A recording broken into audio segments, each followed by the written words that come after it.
So Neil, how you feeling? Good. Yeah? Was that pretty scary going up into outer space? Not at all? Oh, just like another day in the park, right? It was simple. No fear in Neil at all, whatsoever. Yeah. Now Neil, do you remember those very first words you said when you stepped onto the moon? You don't? Well, let's take a walk down memory lane and see if you can remember those. Neil Armstrong, 38-year-old American, standing on the surface of the moon on this July 20th, 1969. One small step for man,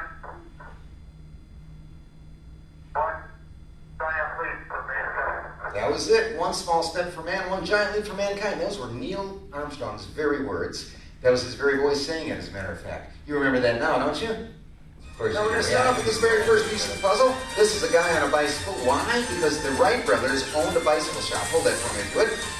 They owned a bicycle shop, and that's when they got the wheels spinning, the gears started turning, and they came up with the idea for this, the very first aeroplane. The very first airplane. Hold that for us, if you would. Now, it was just a few decades later that we came up with this way airplane. This is the one that Amelia Earhart flew across the Atlantic Ocean all by herself. And it was just a few decades after that we took this to the moon.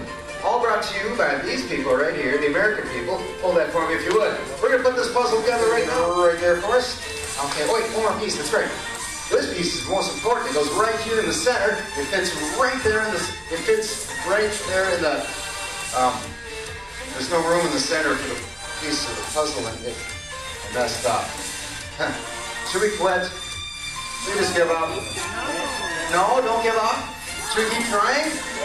Of course we should, because we're Americans. We never give up, right? So we're going to do this again. Here, hold that. You start with the flag, and you start with the people of America. All the pieces just fit together, working together, right? Give them a big round of applause. Now, Max came out here today, and he's got this cool outfit on, and he's wearing this hat. Max, with the hat on, they can't see your face, okay? Can we take the hat off, okay? Okay, we'll just take the hat off, okay? Now, with the hat...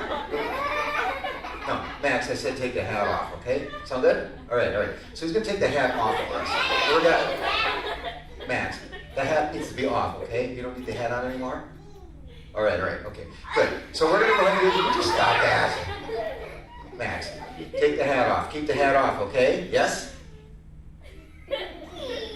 All right. So now we're going to...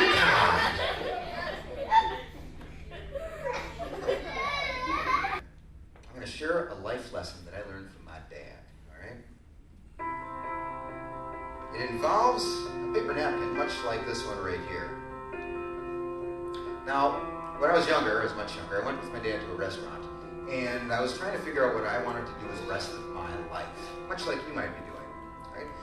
And my dad's told me that where you're going to be 5 or 10 or 20 years from today depends on two things, just two things. People you know, and the books you read. He said your life is kind of like this paper napkin. It starts off blank, there's really nothing on it. You can do anything you want with it. As you go through life, you're going to meet people. They are going to affect your thoughts. You're going to bend them in certain ways. You're going to fold your mind in ways you never expect. You might even have some wrinkles along the way that you didn't think were going to happen either. But ultimately, those people that you meet, they're going to help point you in a specific direction. So be careful who your friends are, because they will affect your life. He said the books that you read, and the TV shows you watch, and the computer things that you do, he said those all affect your mind as well. You only have one mind. You only have one mind up here. So you want to put good things into it. Don't put junk into this thing. Feed it with good thoughts. Read good books, things that are going to help point your thinking upwards to better levels, to higher things, so that you can raise yourself up and you can raise those around you up with you. Right? He said if you do all those things, even if you do them properly, you're still going to run into a little bit of this. It's called pain. He said the pain's okay. We all run into pain in our life. You just need to use it. Use it to grow and make yourself a better person. Learn from it. He said along the way, you only have one life. Remember that, just one life. So set some good goals for your life. Don't make them small. You only have one life. Make them big. Make them huge. while you're at it, why not shoot for the stars?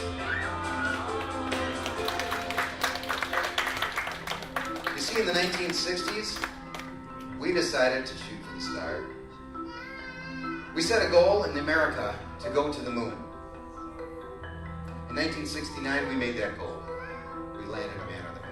Now, your goal might not be to go to the moon, but you still should shoot for the stars. You see, even if you miss, you still might hit the moon. You guys see the man on the moon? All right. The last thing my dad told me that day, he said, Scott, because that's my name, Great Scott. He said, Scott, you got those goals, you want to set them in your hand, you want to hold on to those firmly. Don't let them go. Don't let people steal them and take them away from you.